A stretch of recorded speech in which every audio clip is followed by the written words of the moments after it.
So my group had to interview Professor Coykendall, and he was originally from around Kansas City in Missouri, so he called himself a Midwesterner, even though his family moved around a lot, so that's just kind of where he calls home. He started out his collegiate career at the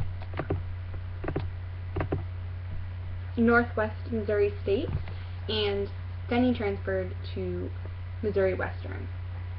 And so his major was English, but he emphasized in journalism and poetry. And then after that, he worked at a local newspaper and had some jobs doing that.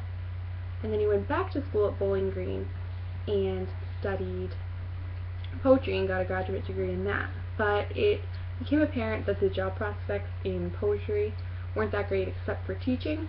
He did work as an adjunct professor, but then he left that job for a more stable and better financial career at a power company.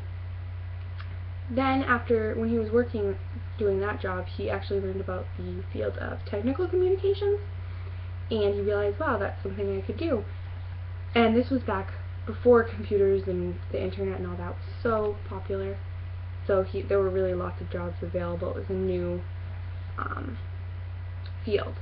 So he got into that for a while, and then about 9 years later, he finally went on to teach when the position opened up in the English department for technical communications at Plymouth. But what he applied was his poetry skills that he learned from studying that in the graduate field actually ended up helping him when he worked on computer programming and things like that, because the language was actually really something that was necessary to learn a lot about and to know how to use that. So really your major and things you do may not seem directly applicable to a certain career, but they can be made to be that way. So that's all. Thanks.